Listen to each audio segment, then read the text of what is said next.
আসসালামু আলাইকুম। আজ অনেকদিন পর গল্প নিয়ে ফিরে এসেছি। আজকে পড়ব তারানাথ সমগ্র থেকে। লিখেছেন তারাদাস বন্দ্যোপাধ্যায়। গল্পের নাম কাপলিক ও বেতাল। চলুন গল্পটি শুরু করে দিই। দিনটা সকাল থেকে মেঘলা।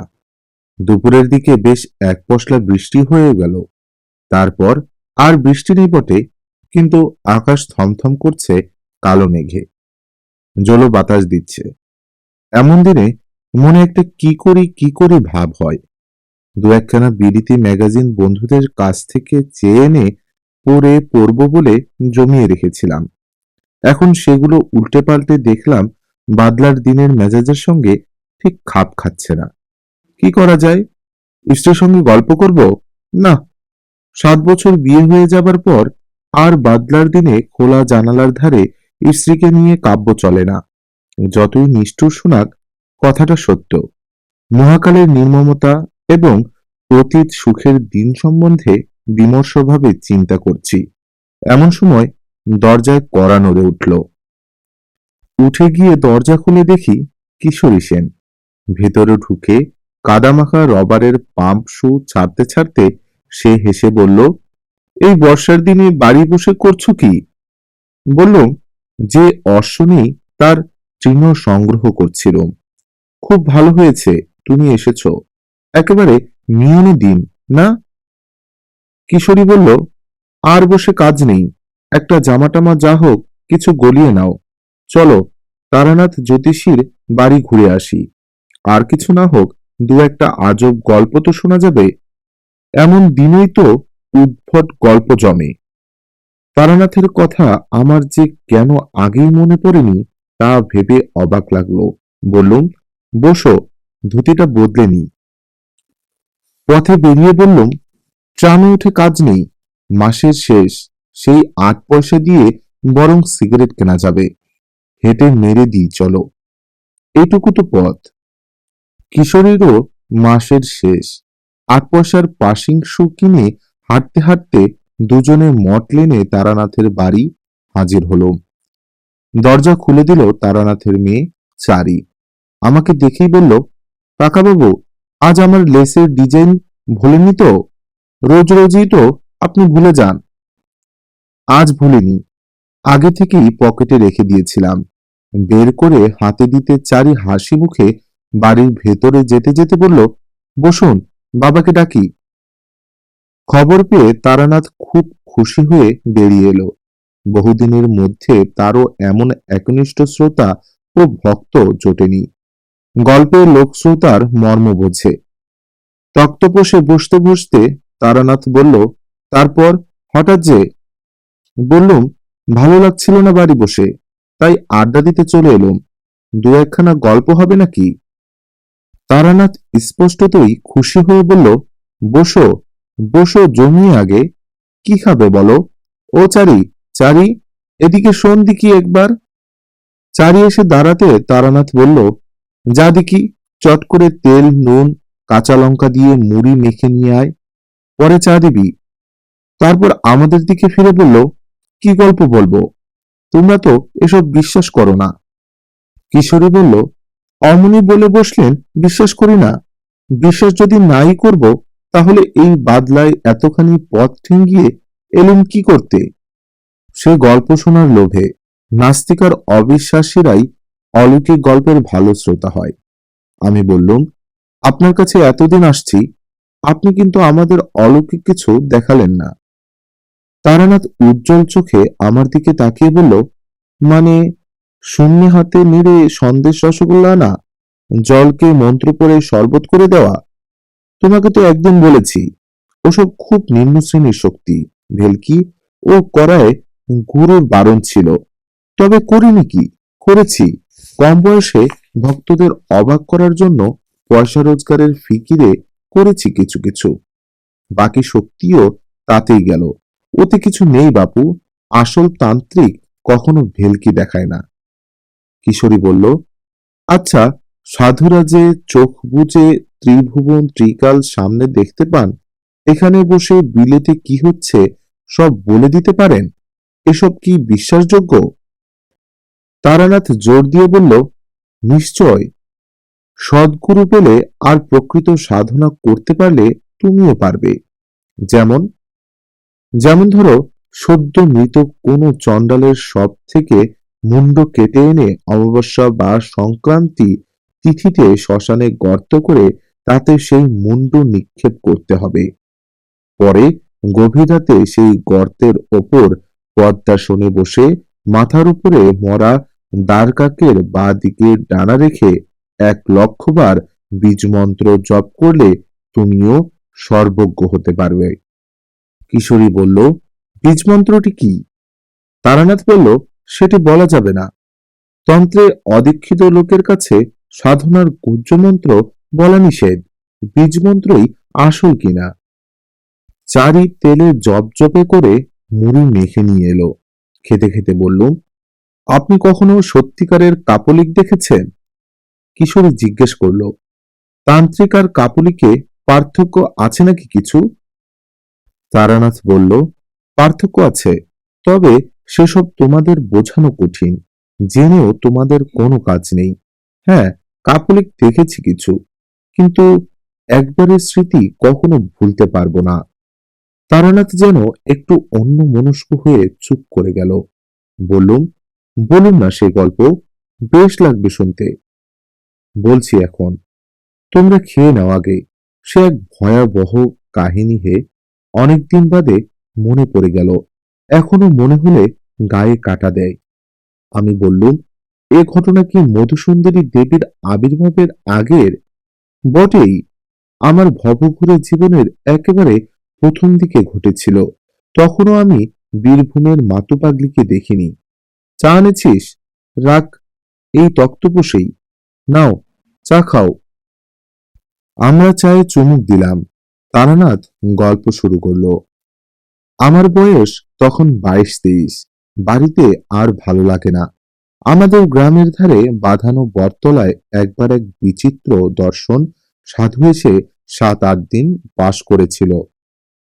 সামনে ধুনি জ্বালিয়ে চুপ করে বসে থাকে। মাথায় চোরার মতো উঁচু জটার ভার। চোখ দুটো বেশ শান্ত। গ্রামের অনেকেই তার কাছে গিয়ে দুধ, ফলমূল এসব দিয়ে আসতো। গোঝিরা বায়না করত মাদুলি তাবিজের জন্য। সাধু কিন্তু কখনো ভরং দেখায়নি। অলৌকিক শক্তি দেখিয়ে ভক্ত জোগাড়ের চেষ্টা করেনি। কেউ বেশি বিরক্ত করলে বলতো, আমি কিছু জানি নে মা, আমার কোনো ক্ষমতা নেই। ভগবানকে ডাক, ভগবান সব ঠিক করে দেবেন। বেশি ধরাধরি করলে বলতো, আচ্ছা যা, আমি তোর হয়ে ভগবানের কাছে প্রার্থনা করব। এই সততার জন্য এবং কারো কাছ থেকে পয়সা না নেওয়ায় সাধুর ওপর আমার কেমন একটা আকর্ষণ জন্মালো। গেলাম একদিন সাধুর বটতলায়।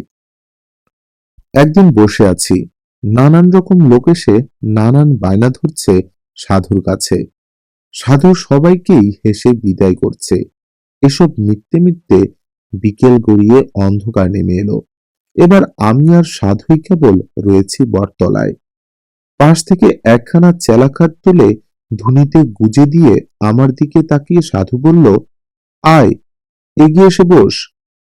আমি সাধুর সামনে ধুনির এপাশে গিয়ে বসলাম। ধুনির আলোয় সাধু কিছুক্ষণ আমার মুখের দিকে তাকিয়ে থাকলো। তারপর একটা নিঃশ্বাস ফেলে বলল, সন্ন্যাসী হবার ইচ্ছে আছে না? আমি কিছু না বলে চুপ করে রইলাম। তোর সেসব হবে না, তবে তোর কপালে অনেক সাধুসঙ্গ আছে দেখছি। কিছু শক্তিও পাবি, কিন্তু সংসারে থাকতেই হবে তোকে। আমি বললাম, আপনি তো কাউকে কিছু বললেন না, আমাকে এত কথা বলছেন কেন? সাধু একটু চুপ করে বসে থেকে বলল, তোর কপালে তন্ত্র সাধনার চিহ্ন আছে, কিন্তু অস্পষ্ট। তার অর্থ কিছু দূরে গিয়ে তারপর ফিরে আসতে হবে। এ চিহ্ন না দেখতে পেলে তোকে এসব কথা বলতাম না। তোর অধিকার আছে জানার। আমি উৎসুক হয়ে উঠলাম। বললাম, আর কি দেখতে পাচ্ছেন সাধুজি? আর যা দেখতে পাচ্ছি তা খুব ভালো নয়। কিরকম? বছর খানেকের ভেতর তোর খুব বড় বিপদ আসছে। ভালোই হয়েছে আমার সঙ্গে দেখা হয়েছে তোর। নইলে প্রাণ সংশয় হতে পারত। বললাম, কি রকম বিপদ কিছু বলবেন না? তাহলে তার থেকে বাঁচব কি করে? সাধু বলল, তা আমিও ঠিক বলতে পারছি না, জানলে নিশ্চয় বলতাম। তুই এসে বসবার পর থেকেই আমার মনে কেমন যেন অস্বস্তি হচ্ছিল। এখন তোর দিকে তাকিয়ে দেখতে পাচ্ছি তোর পেছনে একটা অন্ধকারের স্তূপ যেন চাপ বেঁধে আছে। আমি চমকে পেছন দিকে তাকাতেই সাধু হেসে বলল, তুই দেখতে পাবি না, আমি দেখতে পাচ্ছি। আমি বললাম, 1 বছরের মধ্যে যে বিপদ ঘটবে তা কি করে বলছেন? আগে বা পরেও তো হতে পারে। ওটা আমার অভিজ্ঞতা থেকে বলছি, বোধহয় ভুল করিনি। চুপ করে বসে রইলাম। বলা বাহুল্য, সাধুর কথা শুনে একটু গা শিরশির করছিল। কেউ যদি জানতে পারে তার পেছনে একটা অদৃশ্য চাপ বাঁধা অন্ধকার ঘুরছে, তাহলে তার ভালো লাগার কথা নয়। তার উপর নির্জন জায়গা, গ্রামের বাইরের দিকে বটগাছটা, ধুনিতে পটপট করে কাঠের গাঁট পোড়াবার শব্দ হচ্ছে। সাধু আর আমি ছাড়া কোনো দিকে আর কেউ নেই। সাধু বলল, তোকে আমি একটা জিনিস শিখিয়ে দিয়ে যাচ্ছি, ভালো করে শিখে রাখ। যদি কোনোদিন কখনো বিপদ আসছে বলে মনে হয়, কি কোনো অস্বস্তি বোধ করছিস, তাহলে এই প্রক্রিয়াটা করবি। যতই বিপদ আসুক, প্রাণটা বেঁচে যাবে। বললাম, কি প্রক্রিয়া সাধুজি? সাধু বলল, নে, ভালো করে দেখ, আর এই মন্ত্রটা মুখস্থ করে নে। একে বলে গাত্রবন্ধন। শিখতে বেশিক্ষণ লাগলো না। বললাম, কিন্তু বিপদ যে আসছে তা বুঝতে পারবো কি করে? সাধু একটু হাসলো, তারপর বলল, তুই ঠিক বুঝতে পারবি। তোর কপালে তন্ত্র সাধনার চিহ্ন আছে, বললাম না? সময় হলে আমার মতো মনের মধ্যে বিপদের ঘন্টা বেজে উঠবে। আমি যেমন আজ তোর বিপদ বুঝতে পারলাম। বললাম, কিন্তু আমি তো পারিনি। আজ থেকে তোকে কিছুটা শক্তি দিলাম। যা, ভালো মন্দ যাই আসুক, তুই আগে থেকে আন্দাজ করতে পারবি। আমি হাত জোর করে বললাম, আমাকে আপনার শিষ্য করে নিন, আমি দীক্ষা নেব আপনার কাছে। সাধু ভ্রু কুঁচকে বলল, ওসব হবে টবে না, আমি কাউকে শিষ্য করি না। আবদার করিস না, যা কেটে পড়। আবার কবে আপনার দেখা পাবো? এমনিতে দেখা পাবি না, তবে যদি সত্যি কখনো তোর প্রাণ সংশয় ঘটে, তাহলে তোকে সাবধান করে দেব। তারপরেই একটা আধপোড়া কাঠ তুলে নিয়ে ধুনি খুঁচিয়ে দিতে দিতে বলল, যা যা, ভাগ, পালা। বাড়ি ফিরে এলাম। পরদিনই সেই সাধু আস্তানা ভেঙে কোথায় চলে গেল কে জানে। পরদিন বিকেলে বটতলায় গিয়ে দেখি শুধু নিভে যাওয়া ধুনির ছাই আর কতগুলো আধপোড়া কাঠ পড়ে আছে। মাসখানেক কাটলো, কিছু যেন আর ভালো লাগে না। কেবলই বাড়ির বের হয়ে পড়তে ইচ্ছে করে। পথ যেন দারুণ আকর্ষণে টানছে। কেবল যে ধর্মের স্পৃহা তা নয়, একটা ভবঘুরেমি পেয়ে বসলো। আরো কিছুদিন এভাবে কাটবার পর একদিন সত্যি কয়েকটা জামা কাপড় আর 10টা টাকা নিয়ে বেরিয়ে পড়লাম। বাড়ির লোক খোঁজাখুঁজি করবে এবং সন্ধান পেলেই ধরে নিয়ে যাবে বাড়িতে। এজন্য সারাদিনই প্রায় হাঁটতাম, যতটা দূরে গিয়ে পড়া যায়। রাত্রিরে আশ্রয় নিতাম কোনো গৃহস্থের বাড়িতে। তখনকার লোকজন ছিল ভালো, অভাব ছিল না। গোলা ভর্তি ধান, পুকুর ভর্তি মাছ, নিজের গরুর দুধ। অতিথিকে যত্ন করতে সে যুগের লোক ত্রুটি করত না। অব্রাহ্মণ গৃহস্বামী হলে গোয়াল ঘরের এক পাশ পরিষ্কার করে রান্নার আয়োজন করে দিত। সেখানে বসে রাঁধতাম। তারা আবার অপেক্ষা করত ব্রাহ্মণের প্রসাদ পাবার। কিশোরী প্রশ্ন করল, জিনিসপত্রের দাম তখন কিরকম ছিল? তারানাথ বলল, গায়ের দিকে বেশিরভাগ জিনিসই কিনে খেতে হতো না, সবই তো গ্রামেই উৎপন্ন হতো। তবে হ্যাঁ, মনে আছে একবার আমি আর আমার বন্ধু হরমোহন মাংস খাবার শখ হওয়ায় পাশের গ্রাম থেকে 10 আনা দিয়ে একটা পাঁঠা কিনে এনে দুজনেই রান্না করে খেয়েছিলাম। তাও হরমোহন বারবার বলেছিল আমরা ঠকেছি, আর একটু দরাদরি করলে 8 আনার ভেতরেই হয়ে যেত। আমি অবাক হয়ে বললাম, 10 আনায় একটা আস্ত পাঠা? বটেই, সেসব সস্তা গন্ডার বাজার তোমরা কল্পনাও করতে পারবে না। দুজনে মিলে গোটা পাঠাটা খেয়ে ফেললেন। তা পারবো না কেন, গায়ের ছেলে, আমাদের খিদেও ছিল, আর অম্বলের ব্যামোতেও ভুগতাম না। আমার খাওয়ার কথা আর কি শুনছো? আমার বাবার খাই হিসেবে 10টা গায়ের মধ্যে নাম ডাকছিল, সে গল্প পরে একদিন বলবো। কিশোরী বলল, হ্যাঁ, যে গল্প হচ্ছিল সেটা হোক। তারানাথ বলতে শুরু করলো। এভাবে কিছুদিন ঘুরে বেরিয়ে বিরক্তি ধরে গেল। রোজ রোজ অকারণে পথ হাঁটা, লোকের বাড়িতে আশ্রয় নেওয়া, তাদের দাক্ষিণ্যে ভালো খাওয়া। শুধু খাওয়ার জন্যই কি বাড়ি থেকে বেরিয়েছি? বাড়িতে কি আমার ভাতের অভাব ছিল? কিন্তু যা চাই তা পাই কই? যাই হোক, পথ হেঁটে ক্লান্ত অবস্থায় একদিন সন্ধেবেলা এক গ্রামে এসে পৌঁছলাম। গ্রামটায় ঘনবসতি নেই, একটু ছাড়া ছাড়া বাড়িঘর, আমজাম বাঁশবাগানে ভরা। একটা বড় আমবাগানের পাশে কাদের বেশ সুন্দর বাড়ি দেখে সেখানেই আশ্রয় নেব ভাবলাম। সুন্দর বলতে পাকা বাড়ি নয়, পৌর চালের বড় বড় 8-10খানা ঘর, মাঝখানে উঠোনকে ঘিরে। বিরাট উঠোনে ধানের গোলা, একপাশে গোয়ালে কখানা গরু সাজালের ধোয়ার মধ্যে বসে বসে জাবর কাটছে। আমি উঠোনে পা দেবার সঙ্গে সঙ্গে বাড়ির মধ্যে শাকে ফু পড়ল। সব মিলিয়ে সম্পূর্ণ গৃহস্থের লক্ষণ ফুটে বেরুচ্ছে। উঠোনে দাঁড়িয়ে এদিক ওদিক তাকাচ্ছি। একজন কালো মতো মধ্যবয়স্ক লোক এগিয়ে এসে বলল, কি চাই? বললাম, আমি বিদেশি লোক, রাত্রিটা একটু থাকবার সুবিধা হবে কি? আপনারা? ব্রাহ্মণ। লোকটা আসন আসন করে ব্যস্ত হয়ে আমায় নিয়ে দাওয়ায় বসালো, পা ধোয়ার জল দিল। তার নাম মাধব ঘোষ, সেই বাড়ির মালিক। চাষবাস আছে প্রায় 50 বিঘের। মাধব লোক বেশ ভালো। আমাকে রান্নার ব্যবস্থা করে দিয়ে সে ঠায় বসে রইল সামনে। বসে গল্প করে, আর একটু বাদে বাদে হুকো টিকে এগিয়ে দিয়ে বলে, সাজন, ব্রাহ্মণের প্রসাদ পাবো? কথায় কথায় আমি বললাম, আমাদের বাংলাদেশের আতিথেয়তা বড় সুন্দর না? এই যে তুমি আমাকে এত যত্ন করছো, এতে তোমার লাভ কি? জিভ কেটে মাধব বলল, আগে ও কথা বলবেন না। ব্রাহ্মণ দেবতার হাঁড়িতে 2টি চাল দিতে পারছি, সে তো আমার সৌভাগ্য।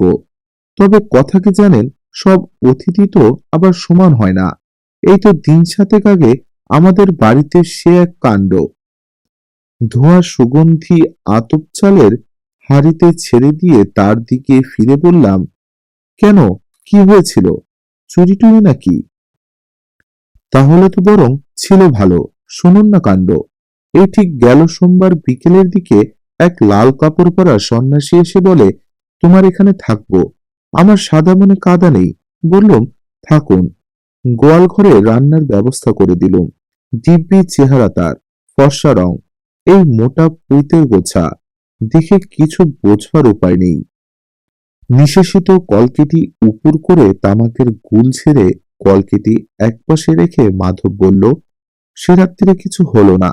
পরের দিন সকালে সন্ন্যাসী যাওয়ার সময় আমাকে বলল, কাল যে মেয়েটি রান্নার জিনিসপত্র এগিয়ে দিচ্ছিল, সে তোমার কে হয়? আমি বললাম, আমার মেয়ে। কেন বলুন তো? তারপর কি বলবো আপনাকে? সন্ন্যাসী যা বলল তা শুনে তো নিমেষে আমার মাথায় রক্ত উঠে গিয়েছে। বলে কি, তোমার ওই মেয়েটি আমাকে দাও, আমি ভৈরবী করব। ওর শরীরে ভৈরবের চিহ্ন রয়েছে। আমি অবাক হয়ে বললাম, তারপর? মাধব ঘোষ বলল, তারপর আর কি? আমার চেঁচামেচিতে পাড়ার লোক জড়ো হয়ে গেল। বললুম, যাও ঠাকুর, ব্রাহ্মণ বলে শুধু পার পেয়ে গেলে, নইলে মাধব ঘোষের মেয়ের দিকে নজর দিয়ে এই গ্রাম থেকে আর বেরুতে হতো না। সন্ন্যাসী আমার দিকে কটমট করে তাকিয়ে যাবার সময় বলে গেল, কাজটা ভালো করলি না, তোর মেয়ে উদ্ধার হয়ে যেত, প্রতিফল হাতে হাতে পাবি। আমি অবাক হয়ে শুনছিলাম। বললাম, বলো কি হে, এ তো সাংঘাতিক ব্যাপার। লোকটা আর আসেনি তো? মাধব ঘোষ হেসে বলল, আর তার আসতে সাহস হবে না। সন্ন্যাসী হলো, প্রাণের মায়া তো আছে। মাধব ঘোষের যত্নের সত্যি তুলনা নেই। খাওয়া যখন প্রায় শেষ হয়ে এসেছে, একটা বড় জামবাটি ভর্তি দুধ এনে সে একটু দূরে নামিয়ে রাখলো। আমি লজ্জা পেয়ে বললাম, আবার দুধ কেন? আগে খান ওটুকু। ব্রাহ্মণ সেবা করলে আমার কল্যাণ হবে। পরের দিন সকালে উঠে আমি মাধবের কাছে বিদায় নিলাম। সে ছাড়তে চায় না কিছুতেই। আমি প্রায় জোর করে চলে এলাম বলা যায়। কারণ আগেই বলেছি, আমি দুটো ভাতের জন্যে পথে বের হইনি। সরল মানুষের ঘাড়ে চেপে অকারণে অন্ন ধ্বংস করতে আমার খারাপ লাগলো। এই পথে আবার কখনো এলে তার বাড়িতে আশ্রয় নেব কথা দিয়ে বেরিয়ে পড়লাম। দুপুরে একটা গঞ্জমতো জায়গায় চিড়ে দই কিনে খাই। তারপর আবার হাঁটি। সারাদিনে প্রায় মাইল 15-16 হেঁটে সন্ধে নাগাদ একটা এমন জায়গায় এসে পৌঁছলাম যার ত্রিসীমানায় কোনো গ্রাম বা জনবসতি নেই। রুক্ষ, পাদপহীন প্রান্তরের মধ্যে দিয়ে একটা ছোট্ট কি নদী তীর তীর করে বয়ে চলেছে। কি করব ঠিক করতে না পেরে নদীর ধার ধরে হেঁটে এগুতে লাগলাম। মিনিট 15 হেঁটে দেখি সামনে এক শ্মশান। বেশ বড় শ্মশান। অন্তত যতদূর চোখ যায় তাকিয়ে দেখলাম কেবল পোড়া পোড়া কাঠের গুঁড়ি, ছেঁড়া মাদুর, কাঁথা, ভাঙা কলসি এইসব পড়ে আছে। কিশোরী বলল, ওই নির্জন শ্মশানে সন্ধেবেলা আপনার ভয় করলো না? না, ভয় করবে কেন? শ্মশান অতি পবিত্র স্থান। সেখানে মানুষের সমস্ত পাপ শেষবারের মতো মুছে যায়। তার ঊর্ধ্বলোকে প্রস্থানের পথ সুগম হয়। শ্মশানে ভয় কিসের? যাই হোক, দাঁড়িয়ে চারদিকে তাকিয়ে দেখছি। হঠাৎ গম্ভীর ভারী গলায় পেছন থেকে কে যেন বলে উঠল, এখানে কি চাই? কি ভয়ানক গলার স্বর! লোহার ড্রামে পাথরকুচি ঢাললে এমন শব্দ হতে পারে। চমকে পেছনে তাকিয়ে দেখি একজন সাধু দাঁড়িয়ে। মাথায় পাকা তেঁতুলের মতো অজস্র জটা, মুখময় অযত্ন বর্ধিত দাড়ি গোফের জঙ্গল, লম্বায় আমার মাথা ছাড়িয়ে আরো এক হাত, পরনে রক্তাম্বর, পায়ে বউল দেওয়া কাঠের পুরু খড়ম। কি দরকার এখানে? সাধুকে প্রণাম করে বিনীতভাবে জানালাম, আমার বিশেষ কোনো দরকার নেই। পথ হাঁটতে হাঁটতে এসে পৌঁছেছি এই মাত্র। কোথায় যাওয়া হবে? কোথাও না। মানে? ঠিক নেই। সাধু কি বুঝলো জানি না। কিছুক্ষণ আমার মুখের দিকে স্থির হয়ে তাকিয়ে থাকলো। তারপর তার দাড়ির জঙ্গলে খুব সূক্ষ্ম একটা হাসির রেখা ফুটে উঠল। সে বলল, আয় আমার সঙ্গে। সেই ঘনায়মান অন্ধকারে আমি সাধুর পেছনে চললাম। বেশ খানিকটা হাঁটবার পর দেখি একটা গাব বা ওই জাতীয় কোনো গাছের নিচে সাধু মরার মাদুর, কাঁথা ইত্যাদি টাঙ্গিয়ে বেশ ঝুপড়ি মতো বানিয়েছে। বললাম, এখানে আপনি থাকেন? কেন? অসুবিধাটা কি? সাধুর কথাবার্তা যেন কেমন কেমন। আমি বললাম, না, অসুবিধা আর কি, তাই বলছি। সাধু আমাকে ঝুপড়ির বাইরে বসতে বলে নিজে ভেতরে ঢুকলো। বেরিয়ে এলো দুটো পাকা কলা হাতে নিয়ে। বলল, এই নাও, খাও। নিলাম। কি উদ্দেশ্যে বেরোনো হয়েছে বাড়ি থেকে? সাধু হবার ইচ্ছে নাকি? আমি উত্তর না দিয়ে কলা হাতে চুপ করে বসে রইলাম। তুই আমার কাছে থেকে যা, আমি তোকে চেলা করে নেব। থাকবি? তারপর সাধু একটা কথা বলল যা আমাকে আমাদের গ্রামের বটতলার সেই সাধুও বলেছিল। বলল, তোর কপালে তন্ত্র সাধনার চিহ্ন আছে, থেকে যা তুই আমার কাছে। আমি একটু ফাঁপড়ে পড়লাম। এই সাধুকে দেখে আমার তেমন ভক্তির উদয় হয়নি, বরং কেমন একটু অস্বস্তি হয়েছে। এত সহজে নিজে থেকে চেলা করে নিতে চাইল দেখে সে ভাব বেড়েছে, বই কমেনি। ভালো সাধু কখনো কথায় কথায় শিষ্য করে বেড়ায় না।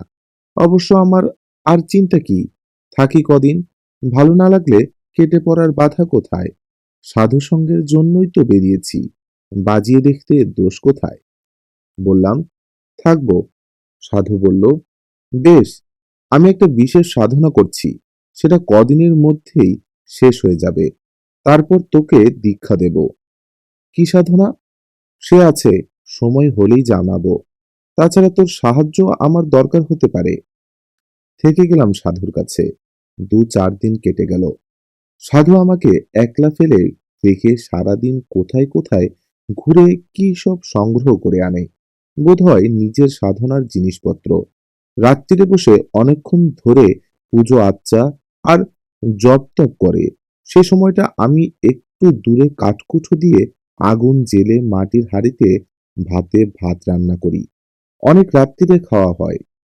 ক্রমে সাধুর কাণ্ড কারখানা দেখে আমার মনে দৃঢ় বিশ্বাস হলো সাধু একজন কাপালিক। একদিন একটা মরা চড়ুই পাখি কোথা থেকে ঠ্যাং ধরে ঝুলিয়ে এনে হাজির। ঝুপড়ি থেকে ছুরি এনে চড়ুইটার পেট ছিঁড়ে নাড়ি ভুড়ি বের করলো সাধু। তারপর কি একটা জিনিস আমাকে না দেখিয়ে টুক করে ভরে দিল পাখিটার পেটে। আবার ঝুপড়িতে ঢুকে দুখানা একই মাপের মাটির সরা এনে একটায় মরা পাখিটা রেখে অন্যটা দিয়ে চাপা দিয়ে দিল। তারপর একটু আটা মেখে সেই আটা দিয়ে দুটো সরাই মুখে মুখে জুড়ে দিল। আমি অবাক হয়ে বললাম, এ দিয়ে কি হবে? সাধু সংক্ষেপে বলল, কাজ আছে। তারপর আমার হাতে মুখবন্ধ সরাটা দিয়ে বলল, আগুনে পোড়াও তো এটা। 1 ঘন্টা ধরে পোড়াবে। এইভাবে 3 দিন 1 ঘন্টা করে পোড়াবে। নাও। রান্না হয়ে গিয়েছিল, কিন্তু আগুন তখনও জ্বলছে। আমি কথা না বলে সরাটা সাধুর কাছ থেকে নিয়ে আগুনে রেখে দিলাম। সাধু বলল, দ্রব্যগুণ, বুঝলে, দ্রব্যগুণ এক বিরাট জিনিস। তুমি মানো? বললাম, নিজে প্রত্যক্ষ দেখিনি কখনো। গাছপালা থেকে ওষুধ তৈরি হয় দেখেছি, খেলে অসুখ সেরে যায় তাও দেখেছি, কিন্তু যেসব কথা শুনতে পাওয়া যায়, যেমন বশীকরণ, স্তম্ভন, সেসব দেখিনি। সাধু হেসে উঠে বলল, বশীকরণ ও আবার একটা কঠিন কিছু নাকি? ওর অনেক রকম উপায় আছে। বেশি জটিল প্রক্রিয়া যাবার দরকার কি? একটা সোজা উপায় শিখিয়ে দিই, শোনো। চেষ্টা করলে তুমিও পারবে। আগে কি? যে কোনো মাসের অমাবস্যা তিথিতে যদি দুপুরবেলা ঘূর্ণিঝড় ওঠে কিংবা জোরালো হাওয়া দেয়, তাহলে সেই হাওয়ায় উড়ে যাওয়া কোনো শুকনো গাছের পাতা একটা মন্ত্র বলতে বলতে বাঁ হাতে ধরে ফেলতে হবে। সেই পাতা গুঁড়ো করে পান বা দুধ বা যা হোক কিছুর সঙ্গে খাইয়ে দিতে পারলে সেই লোক কুকুরের মতো তোমার পায়ে পায়ে ঘুরবে। আছে আমার কাছে, দেখবে? সাধু ঝুপড়ি থেকে একটা শুকনো অশ্বত্থ পাতা হাতে করে বেরিয়ে এসে বলল, ভাদ্র মাসের অমাবস্যায় ধরেছিলাম, থাকো আমার কাছে, এর গুণ দেখিয়ে দিব। দিন 2 আগে সাধু একটা বেশ মোটা নিমের ডাল নিয়ে এসেছিল। একদিন সকালে দেখি বসে বসে ছুরি আর দা দিয়ে কেটে তার থেকে একটা পুতুল বানাচ্ছে। নাক, মুখ, চোখ সব শুদ্ধ একটা মানুষের মূর্তি। এদিনও অবাক হয়ে জিজ্ঞাসা করলাম, এ দিয়ে কি হবে? এদিনও সাধু রহস্যময় হেসে বলল, কাজ আছে। তখনও আমি সাধুর আসল উদ্দেশ্য কিছুই বুঝতে পারিনি। বুঝতে পারলে আর এক মুহূর্ত সেখানে থাকতাম না। আরো 3-4 দিন কাটলো। একদিন বিকেলে আমি রান্নার জন্য কাঠকুটো এক জায়গায় জড়ো করছি। সাধু এসে কাছে বসলো। বলল, তুমি প্রকৃতির সংহার শক্তিতে বিশ্বাস করো? বললাম, আগে ঠিক বুঝতে পারলাম না। প্রকৃতির অনেক রকম শক্তি আছে। যেমন প্রকৃতি আমাদের শস্য দান করে, বাতাস দান করে, বৃষ্টি দান করে। এগুলোতে আমাদের প্রাণ বাঁচে। এগুলি শুভ শক্তি। আবার মহামারী, দুর্ভিক্ষ, বন্যা, যুদ্ধ, এগুলি হলো সংহারক শক্তি। এছাড়াও নানা ধরনের অদৃশ্য অদ্ভুত মারক শক্তি আছে। সাধনার দ্বারা তাদের জাগ্রত করা যায়। যেমন বেতাল জাগানো। বেতাল হচ্ছে এক ধরনের ক্রূর নিষ্ঠুর অপশক্তি। তার মারক ক্ষমতাও অমোঘ। একবার জাগ্রত হলে কাজ শেষ না করা অবধি তার নিদ্রা নেই। আমার গা শিরশির করছিল। বললাম, আর যদি কাজ শেষ না করতে পারে, যদি বাধা পায়? সন্ন্যাসীর চোখ জ্বলে উঠল। বলল, বেতালকে বাধা দেওয়া খুব কঠিন, প্রায় অসম্ভব। কিন্তু বাধা পেলে সে ফিরে এসে যে তাকে জাগিয়েছে তাকেই হত্যা করে। এসব আগুন নিয়ে খেলা।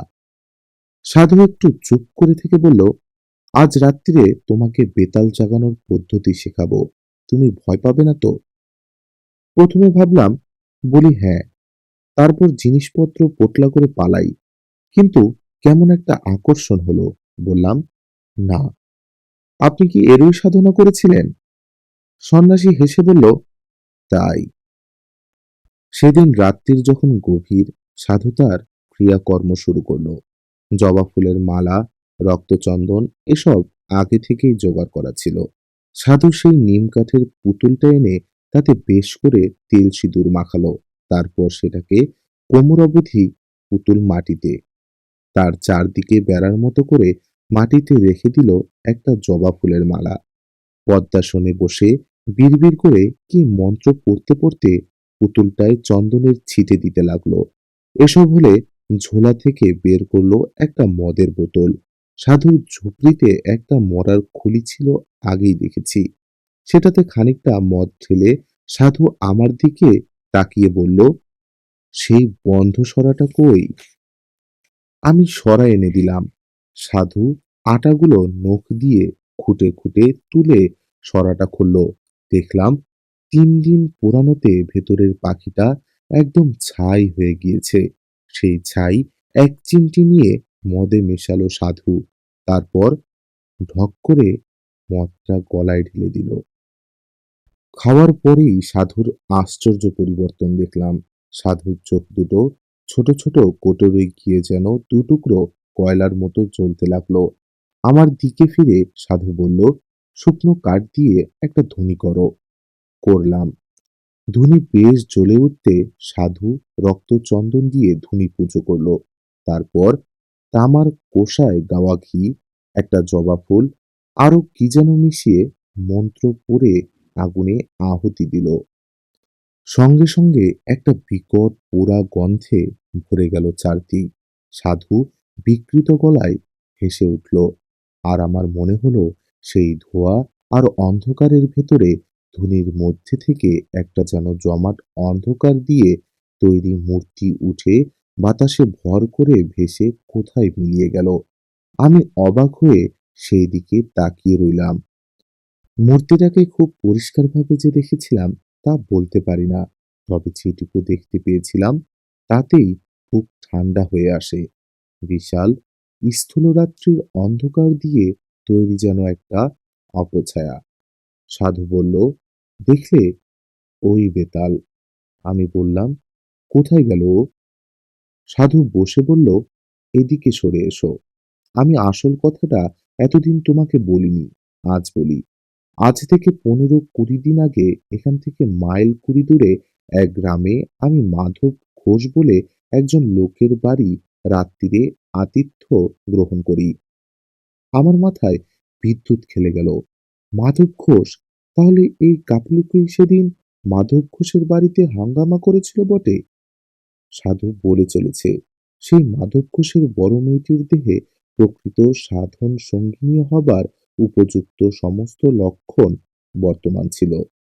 আমার বর্তমানে কোনো ভৈরবী নেই। আমি পরদিন সকালে মাধব ঘোষের কাছে সাধনার জন্য মেয়েটিকে চাইলাম।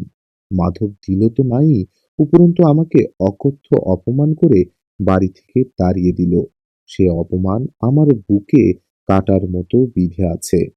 বেরিয়ে আসবার সময় মাধব আমার ঘাড়ে হাত দিয়ে একটা ধাক্কাও দিয়েছিল। আমার গায়ে হাত? আচ্ছা, মাধব ঘোষ, এবার দেখবো তোমাকে। আমি ভয় পেয়ে বললাম, কি করবেন আপনি? করব কি? করেছি। এই যে বেতাল জাগিয়ে পাঠালাম। কোথায় গেল সে? পাঠালাম ওই মাধব ঘোষের বাড়ি। এবার সে বুঝবে কাকে সে অপমান করেছিল। কি হবে মাধব ঘোষের? আজ তার নিজের ক্ষতি কিছু হবে না। আজ তার বাড়িতে একটা কিছু করে আসবে বেতাল। এক পক্ষ ধরে আমি বেতাল মন্ত্র জপ করে আজ আহুতি দিয়েছি। কাল অমাবস্যা, কাল পূর্ণাহুতি দেব হোম করে। ওই যে নিম কাঠের পুতুল দেখছো, ওটা হচ্ছে মাধব ঘোষের প্রতিমূর্তি। ওই পুতুলে কাল প্রাণ প্রতিষ্ঠা করে বেতালকে চিনিয়ে দেব। তারপর বেতাল আবার কাল যাবে মাধবের বাড়ি। তারপর তারপর পরশু মাধব ঘোষের মৃতদেহ পড়ে থাকবে উঠোনে কি আমবাগানের মধ্যে। ভয়ঙ্কর বীভৎস অপমৃত্যু। কেউ কিচ্ছুটি টের পাবে না কোথা দিয়ে কি হলো। সাধুর মুখখানা এখন আমার কাছে নেকড়ে বাঘের মতো লাগছিল। আমি আর সহ্য না করতে পেরে বললাম, কিন্তু এ আপনি অন্যায় করছেন, এ ঠিক নয়। সাধুর চোখ আবার ধক করে জ্বলে উঠল। পৈশাচিক ক্রোধে মুখ বিকৃত করে সে আমার দিকে তাকিয়ে বলল, কি বলতে চাস তুই? আমি অন্যায় করছি? আমার যেন কেমন সাহস এসে গেল। বললাম, নিশ্চয়ই অন্যায়। আপনি এই কুকর্মে লিপ্ত আছেন জানলে আমি একদিনও থাকতাম না এখানে। প্রতিহিংসা সাধনের জন্য নরহত্যা মহা অধর্ম। মূর্খ, কাপালিকের পক্ষে প্রতিহিংসা সাধন অধর্ম নয়। তুই আর কি বুঝবি? থামুন, আপনার মতো নরকের কৃমিকীটের কাছে আর নয়। আমি চললাম, আপনি থাকুন আপনার কুৎসিত সাধনা নিয়ে। হনহন করে হেঁটে সেই রাত্রিরেই রওনা দিলাম শ্মশান থেকে। পেছনে সাধু ডেকে বলল, যাচ্ছিস যা, কিন্তু শুনে যা, আজ পর্যন্ত কেউ আমাকে অপমান করে বেশি দিন পৃথিবীর আলো দেখেনি, মনে রাখিস। অনেক দূর চলে এসেছি, তখনও পেছন থেকে রাত্রির নির্জনতা ভেদ করে সাধুর উন্মাদের মতো হাসি শুনতে পাচ্ছিলাম। পরের দিন দুপুর গড়িয়ে গেলে অবিশ্রান্ত হেঁটে আমি মাধব ঘোষের বাড়ি পৌঁছলাম। দেখি সমস্ত বাড়িটা যেন কেমন ঝিমিয়ে আছে, ভেতরে কেউ যেন জেগে নেই। আমার বুকটা ছাত করে উঠল। না জানি বেতাল কাল রাত্রিরে কি করে গিয়েছে। উঠোনে দাঁড়িয়ে ডাক দিলাম, মাধব, মাধব। ডাক শুনে ভেতর থেকে মাধব বেরিয়ে এলো। আমাকে দেখে সে যেন হাতে চাঁদ পেল। এগিয়ে এসে পায়ের ধুলো নিয়ে বলল, ঠাকুর মশাই, ও আপনি এসেছেন। আমি যেন একটু বল পেলাম। ভগবান পাঠিয়েছেন আপনাকে। দেখলাম মাধবের চোখ বসে গিয়েছে, মুখ শুকনো। বললাম, কি হয়েছে? কোনো বিপদ আপদ হয়নি তো? আর বিপদ, গতকাল রাত্রে আমার দুখানা গাই গরু মরে গেল ঠাকুর মশাই। সে কি, গরু মারা গেল কি করে? তা কি করে বলুন দেখিনি ঠাকুর মশাই, আশ্চর্য ব্যাপার। তখন অনেক রাত, হঠাৎ গোয়ালে কেমন একটা শব্দ শুনলাম। মনে হলো গরুগুলো যেন ভয় পেয়ে ছটফট করছে। উঠে বাইরে যাবার আগেই মুংলি গাইটা চিৎকার করে উঠল। গিয়ে দেখি রাঙি আর মুংলি দুটোই মাটিতে শুয়ে ছটফট করছে। কি হলো কে জানে। তক্ষুনি লোক পাঠালাম পাশের গায়ে গোবর্তির জন্য। সে এলো বটে, কিন্তু কিছুই বুঝতে পারল না। আজ সকালে মারা গেল গরু দুটো। মাধবের চোখ দিয়ে জল পড়তে লাগলো। বলল, আজ সকাল থেকে আবার মেয়েটার জ্বর, গা যেন পুড়ে যাচ্ছে। এসব তো ভালো কথা নয় ঠাকুর মশাই। আপনি এলেন ভালোই হলো। ব্রাহ্মণ মানুষ, ভিটেই বাস করলে আমার ভয় কেটে যাবে। বুঝলাম সবই, কিন্তু আমার কি করার আছে কিছুই বুঝতে পারলাম না। আমি থাকলে যদি মাধব শান্তি পায় তাহলে থাকতে পারি, এই মাত্র। একটু পরেই একটা অদ্ভুত ঘটনা ঘটল। তখন বিকেল বেশ গাঢ় হয়ে এসেছে। মাধব ঘোষ বেশ করে ফলাইয়ের আয়োজন করে দিয়েছিল। ফলার করে আমার একটু বাগানে যাবার প্রয়োজন হয়ে পড়ল। মাধবের কাছ থেকে গাড়ু চেয়ে বাগান সারলাম। গাড়ু হতে ফিরছি, হঠাৎ মনের মধ্যে কেমন যেন একটা অনুভূতি জেগে উঠল। ঠিক কি রকম তা বোঝাতে পারবো না। যেন আমার খুব বড় একটা বিপদ আসছে, খুব কাছে এসে গিয়েছে সে বিপদ। ভয়ের একটা বিচিত্র অনুভূতি বুকের মধ্যে ঠেলে উঠল। সেই অন্ধকার নির্জন আমবাগানে দাঁড়িয়ে হঠাৎই আমার বুক যেন হিম হয়ে গেল। কেন এরকম হচ্ছে আমার? তাড়াতাড়ি ফেরবার জন্য এগুতে গিয়ে মনে হলো কয়েক হাত দূরে একটা আম গাছের গুড়ির পাশে কে যেন চুপ করে দাঁড়িয়ে আছে। আর একটু হলে বোধ হয় ভয় পেয়ে চিৎকার করে উঠতাম, কিন্তু ততক্ষণ যে দাঁড়িয়ে আছে তাকে আমি চিনতে পেরেছি। আমাদের গায়ের বটতলার সেই সৌম্য মূর্তি সাধু, যিনি বলেছিলেন আমার বিপদ ঘনিয়ে এলেই আমাকে দেখা দেবেন। তাহলে কি সত্যি আমার আজ সেই বিপদের দিন এসেছে? দূর থেকেই আমি সাধুকে প্রণাম করলাম। সাধু হেসে হাত তুলে আশীর্বাদ করলেন। তারপর হঠাৎ কোথায় সাধু, কোথায় কি? কেউ নেই কোথাও। আমি একা অন্ধকারে গারু হাতে দাঁড়িয়ে। ফিরে এসে মাধব ঘোষকে ডাকলাম। বললাম, দেখো, আজ তোমার আমার দুজনেরই খুব বিপদ। কি বিপদ তা আমি তোমাকে বলবো না। তোমার জেনেও কাজ নেই। মোট কথা, আজ আর তুমি বা তোমার বাড়ির কেউ বাড়ির চৌহদ্দির বাইরে পা দেবে না। চুপ করে বাড়িতে বসে ভগবানের নাম করো। আর আমাকে এক ঘটি জল এনে দাও তো। মাধবের মুখ শুকিয়ে আরো ছোট হয়ে গেল।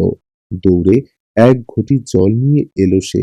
আমি সাধুর দেওয়া গাত্র বন্ধনের মন্ত্র দিয়ে জলটা শোধন করে বাড়ির চারদিকে ঘুরে ছিটিয়ে গণ্ডি কেটে দিলাম। আমি বুঝতে পেরেছিলাম বিপদ শুধু আমার আর মাধবের। কাকলিক আমাকেও ছাড়বে না। আজ অমাবস্যা। আজই সে আমাদের দুজনকে বেতাল পাঠিয়ে শেষ করবে। অন্যরা হয়তো নিরাপদ। তবু সাবধানের মার নেই জেনে সারা বাড়ির চারদিকেই গণ্ডি দিয়ে দিলাম। রাত্রিরে খাওয়া হলে আমি মাধবকে ডেকে বললাম, তুমি আর আমি আজ এক ঘরে থাকবো। বাড়ির সবাই শুয়েছে? আজ্ঞে ঠাকুর মশাই। বেশ, এসো আমার সঙ্গে। ঘরে গিয়ে আমি মাধবকে বললাম, ওই ঘটি থেকে খানিকটা জল ঢালো মাটিতে। এই যে খাটের পায়ের কাছে, এখানটায় ঢালো।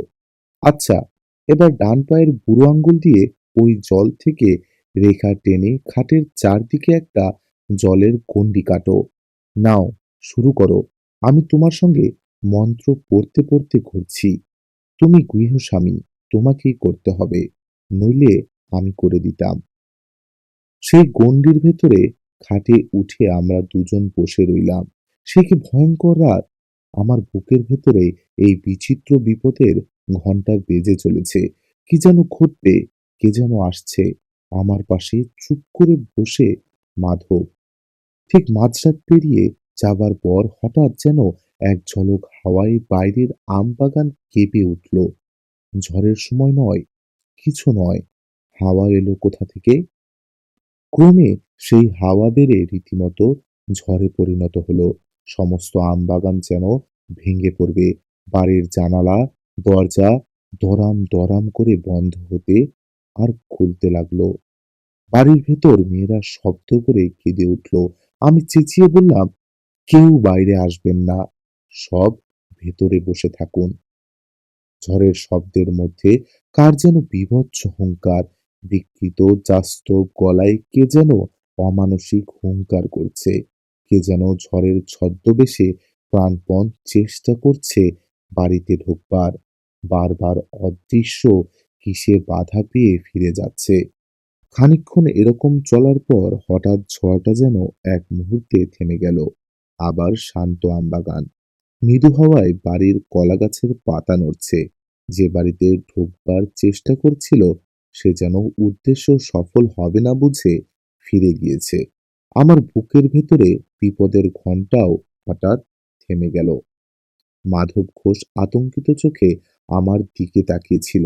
আমি বললাম, আর ভয় নেই, বেঁচে গেলাম বোধহয়। সেদিন রাত্রিটা আমরা খাটেই বসে রইলাম। পরের দিন সকালেই খবর পেলাম মাধবের মেয়ের জ্বর নেমে গিয়েছে। আমি সকালেই বিদায় চেয়েছিলাম। মাধব ঘোষ কিছুতেই ছাড়ল না। খালি বলে, আপনার দয়াতেই রক্ষা পেলাম। বেঁধে রাখতে পারবো না জানি, তবু এই বেলাটা থেকে যেতেই হবে। থেকে ভালোই করেছিলাম, নইলে ঘটনার শেষটুকু জানতে পারতাম না। বিকেলে মাধবের কাছ থেকে বিদায় নিয়ে বেরিয়ে প্রায় মাইলখানেক চলে এসেছি। দেখি ঘোড়ায় চড়ে এক দারোগা বাবু কোথায় যেন চলেছেন। পেছনে দুজন পাগড়িওয়ালা সেপাই। আমার কাছ দিয়ে যখন তারা যাচ্ছেন, কি মনে হতে একজন সেপাইকে জিজ্ঞাসা করলাম, কোথায় চলেছ বাবু? সেপাইটা বলল, সামনে বিরামখালিতে একটা শ্মশান আছে, জানেন?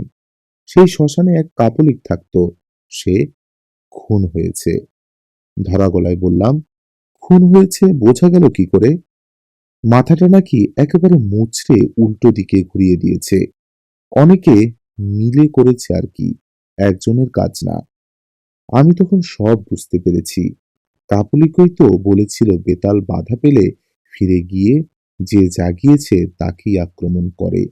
কি ভয়ঙ্কর মৃত্যু! একবার তাদের সঙ্গে গিয়ে মৃতদেহটা দেখে আসবার ইচ্ছে হয়েছিল, পরে সেই ইচ্ছে দমন করি। মনে মনে আমাদের গায়ে দেখা সৌম্য সাধুকে প্রণাম জানিয়ে আবার রওনা দিলাম। গল্প শেষ করে তারানাথ বলল, কিরকম শুনলে? আমরা বললাম, ভালোই। পথে বেরিয়ে কিশোরীকে বললাম, বিশ্বাস হলো? সে কথার জবাব না দিয়ে কিশোরী হেসে বলল, দিনটা তো ভালো কাটলো। শুনছিলেন কাপলিক ও বেতাল, লিখেছেন তারাদাস বন্দ্যোপাধ্যায়। তার লেখা গল্পগুলো আমার খুবই ভালো লাগে। সাধুকেন্দ্রিক গল্প এবং ভৌতিক গল্পগুলো আমার বরাবরই ভালো লাগে। আজকে এই পর্যন্তই। আবার নিয়ে আসবো নতুন কোনো গল্প নিয়ে। এই পর্যন্ত সাথে থাকুন, সুস্থ থাকুন এবং সাকিব স্টোরি লাউঞ্জের সাথেই থাকুন।